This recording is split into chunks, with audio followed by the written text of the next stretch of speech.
Do you remember back over the summer we talked about this girl named Gabby?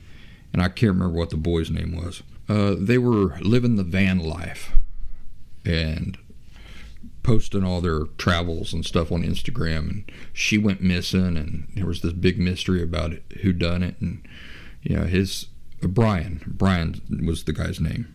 How could I forget that? But anyway, Brian and Gabby, and it turned out that he had killed her. Just a big old mystery. It was like the big mystery of the summer.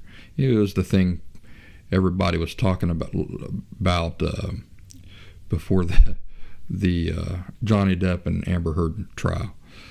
Brian Laundrie, I think the name was. Anywho, I reckon many of you know what I'm talking about. Well, I followed that pretty closely, and I even did a show about it. Used them as a perfect example of how a fake love, this fake imitation, superficial love that is so prevalent in today's world. And so I followed the whole case with a lot of interest, and when his body was found, they found a backpack of his belongings. The news organizations published a letter, an admission letter, and a suicide letter that he had left in his backpack. And I won't read the whole letter. It's a long letter for you. Those of you watching the video here on YouTube, you can see it fills a page. He addresses the letter to Gabby, which is interesting, because she's dead by this point. And he's making an admission to people who will find this letter. Yep, but he doesn't address them. He addresses Gabby. I wish I was right at your side. I wish I could be talking to you right now. I'd be going through every memory we've made, getting even more excited for the future. I can't live without you. Isn't that a romantic sentiment? I can't live without you? No, it's not romantic sentiment. It's an unhealthy sentiment. Relationships are wonderful. They are important. But life is more than just any single relationship, except for the one you have with God, which would be the exception. He says, I've lost every day we could have spent together, every holiday. I loved you more than anything. I can't bear to look at our photos, to recall great times, because it is why I cannot go on. When I close my eyes, I will think of laying on the roof of the van, falling asleep to the side of a meteor shower at the Crystal Geyser. I will always love you.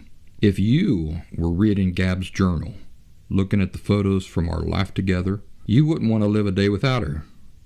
Knowing that every day you'll wake up without her, you wouldn't want to wake up.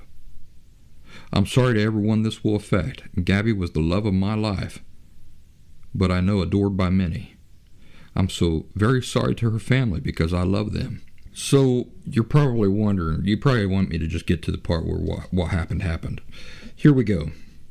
This occurred as an unexpected tragedy. Rushing back to our car, trying to cross the streams of Spread Creek before it got too dark to see, too cold, I hear a splash and a scream.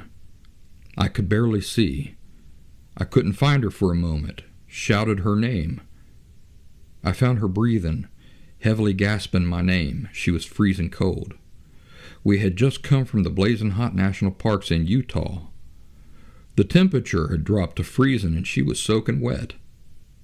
I carried her as far as I could, down the stream toward the car, stumbling, exhausted in shock, when my knees buckled, and I knew I couldn't safely carry her. I started a fire and spooned her as close to the heat. She was so thin, had already been freezing too long.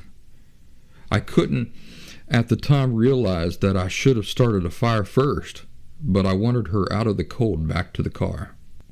From where I started the fire, I had no idea how far the car might be. Only knew it was across the creek. When I pulled Gabby out of the water, she couldn't tell me what hurt.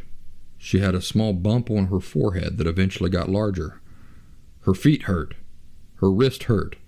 But she was freezing, shaking violently. While carrying her, she continually made sounds of pain. Laying next to her, she said little lapsing between violent shakes, gasping in pain, begging for an end to her pain. That doesn't sound very believable to me. She fell in the creek, bumped her head, she's cold, and now she wants to die? Is that what he's saying? That now she's begging for an end to being a little cold and having a bump on her head?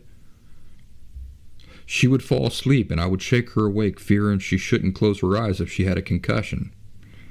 She would wake in pain, start the whole painful cycle again, while furious that I was the one waking her. She wouldn't let me try to cross the creek. Thought like me that this fire would go out in her sleep and she'd freeze. I don't know the extent of Gabby's injuries, only that she was in extreme pain. I ended her life. I thought it was merciful, that it is what she wanted. But I see now all the mistakes I made. Oh, you think? I panicked. I was in shock. But from the moment I decided, took away her pain, I knew I couldn't go on without her. He never says how he took away her pain. But none of this makes sense to me. None of it makes sense to me. It sounds like a storytelling. This is a story he come up with.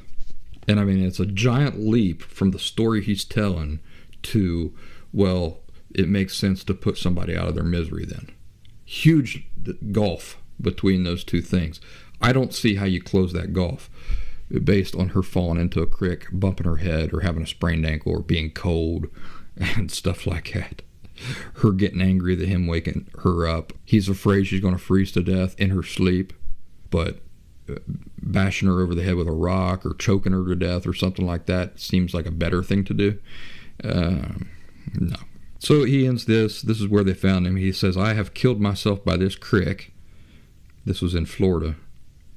In the hopes that animals may tear me apart, that it may make some of her family happy.